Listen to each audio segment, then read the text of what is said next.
up in a rural area, rural community, actually on a 480-acre ranch surrounded by timber.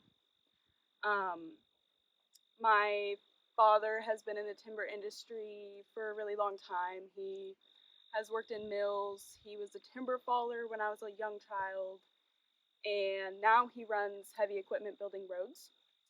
Um, I mean, there was times I remember Dad would come home from cutting trees, and I would help him untie his boots at the end of the day. So it's something I've always known. Living on the ranch, we were surrounded by timber, so we had animals, we had cows, we did firewood. Um, I mean, that was our heat to survive the winter. Was we had to go cut firewood every summer and stack it in the shed. We would do it for ourselves and then for my grandparents. We did hay, so I spent a lot of time outdoors growing up. I mean, most of my childhood memories are playing in a creek or in the river or going on walks with my mom up the creek. We hunted and just we were always outside. Out of school, high school, anyways, I thought I wanted to be an engineer. I liked math and I was good at math. So I started going to SWAC. Well, I just thought I wanted to do engineering, but my high school advisor asked about forest engineering, and I didn't even know what that was at the time. So I was like, yeah, okay, forest engineering, that sounds good. So I started going to SWAC for forest engineering and hated my math classes, but loved my forestry classes, so I immediately switched into forest management. I really enjoyed all of my classes. I enjoyed SWAC. I had a really great experience there. Um, and actually, well, my very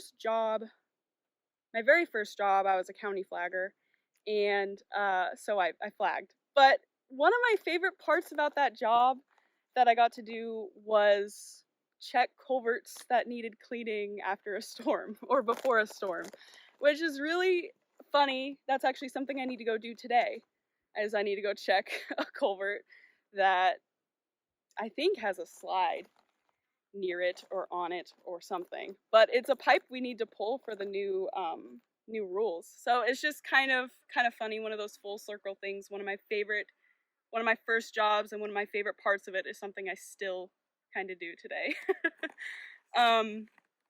But that was my job coming out of high school and into college. And then my very first internship in the industry was with Roseburg Forest Products. It was a summer,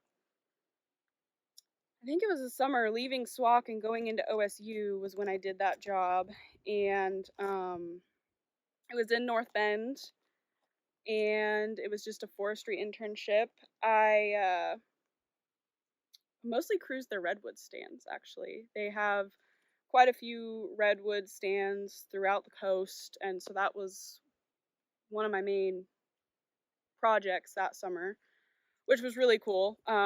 Something different that I didn't even know people planted redwoods up here in Oregon. So I just thought that was a California thing. Going into OSU, I actually transferred up to their Lebanon seed orchard to work for Roseburg while I was in school, which was really cool. I got to see a completely different side of it, which I didn't even really know much about forestry when I first started. I mean, I knew my dad logged, I knew loggers, I knew log truck drivers. That's all I really knew. I didn't know what a forester was. I didn't know what a forest engineer was. I didn't know what a side rod was. Like, just all these different jobs in the industry. I had no idea. I didn't know people sprayed. I didn't know, all the things to get the trees out of the woods and on a log truck. So I learned a lot at my time at SWAC, and then of course at OSU. But I feel like I just learned so much more from all my job experiences. So anyways, back to the seed orchard. I worked at the seed orchard, and that was really cool. I did that during school. I pruned a lot of trees. I picked cones. Actually, one of the things, we went to Cascade Timber Consulting one time, and because there's like this redwood co-op, so I actually got to help, and we bagged a bunch of trees for progeny sites that everyone in the redwood co-op would go plant for their progeny sites, and that was another thing. We set up progeny sites for the redwoods in different areas, so that was just a very, very different thing that, again, I didn't know was a thing. So, um, and then well, COVID hit, and so then there wasn't a lot of internships or job opportunities that summer. But my dad worked for Gary Folio Trucking, and he did a lot of building roads, running equipment. So I just went to work with them for the summer and got to see another whole different side of it. I ran a vibratory roller. I ran a haul truck, several haul trucks. I actually built a lowboy approach for a project with a dozer. And it was really cool learning from my dad because he has ran equipment for a very long time. So it was cool. He's got videos of he trying to teach me being upset and probably crying um, from having a hard time with the dozer. But I don't know, that job was really cool. So Folio was actually hired by MBG a lot. So a lot of the projects I worked on at Folio are projects and clients that I work for now. So one of the clients, we actually, well, we didn't build the bridge itself, but we had a bridge. It was 65 feet long. I actually decked the bridge in the shop with a couple of the guys, mostly me, but we did it together. So we decked this 65-foot long bridge, and then we had to completely take up the whole road when we were transporting it up to the site because that road was so windy. It's a very long bridge. That was really crazy, but I was there when we installed it. It was actually how we had to do it. There was an older bridge there, and so we actually had to back the truck up with the new bridge on top of it.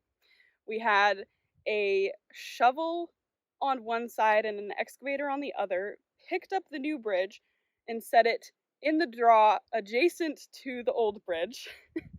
And then we had to take the old bridge, set it on the other side of the new bridge, get all the embankments done and cleaned up and however we wanted, and then picked up the new one and set it there. It was really crazy. It was really cool to watch.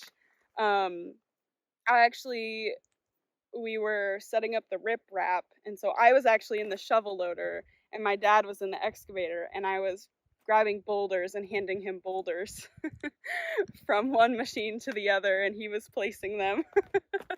But it was really cool because I got to be there, help put that bridge in, build the lowboy approach, and then several months later when I started at MBG, I got to go back there, and we were doing a thinning, a commercial thinning on that property. So it's really cool to see things from start to finish. I think it's cool going from, doing the road work, installing bridges, and then also getting to go see it harvested or doing the civiculture. I've done that with several projects. There was another project kind of outside of Lorain where we built the road. I actually rolled in the road. I have some pictures of the road being nice and rocked. And then maybe a year later, because they harvested it, and then I came back when I was at MBG and burned piles there. So it's just another one of those full circle kind of things. So being at Folio was how I met my current boss, and so then that's how I got my foot in the door at MBG. And then that's also, I love MBG. The jobs I've had have been so diverse, and that's helped me decide that this is where I want to be, because I like all the aspects. I like the road construction. I like the timber harvesting, the civiculture, the planting. I mean, just every aspect of it I have enjoyed. I never expected that I would be working in areas this large.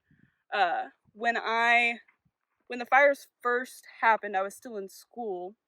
I was actually Angus and I were in Corvallis, and I remember. Well, Angus grew up here, so he knows this area a lot better than I did. Um, but we were in Corvallis, and COVID was going on at that time. But I remember it was so apocalyptic because the sky was orange. Everyone was walking around with masks. It was just a weird time. But at that time I had no idea I would work on a project to this scale, really. I mean, this is one tree farm's 12,000 acres, the other one is 4. So 16 altogether of us salvaging and replanting. I mean, it's just millions and millions of trees that go in the ground every year, which is a crazy, crazy. When Oregon plants, what is it, 40 million trees a year, and then 2 or 3 is just on one tree farm. They're in a burn scar. It's really, the scale of it is really crazy. It's hard to see private landowners go in and salvage, and then you see areas unsalvaged, public lands that are not salvaged and just littered in invasive species. So that's kind of a bummer. But at least the private landowners take action and try to get trees back in the ground one way or another. Being in the woods is just natural to me. Um, I do think a big part of it is my values growing up, like the respect the land, hard work, um, taking pride in the things we build. And I mean, we are building the future. Really, if you think about it, I mean, we're growing trees to be harvested, to be homes, to be a canning shelf, to be just a deck, whatever someone's heart desires to build. Um, but I don't think it's an unusual thing to be a woman in the woods, because it's just something. If you love the woods, you want to be in the woods. I do. It's a bummer that I feel like it's harder to get women in the woods. It's harder to get women to be comfortable to be in the woods, just because it's such a male dominated industry. I've been discriminated against, and it's hard being a young woman discriminated against. I hope that that doesn't discourage women, something like that happening. um I do think there's a lot of women in the industry that I have looked up to, a lot of women in OIT that I've looked up to, and I hope that I can provide that for a younger woman that's interested in the industry.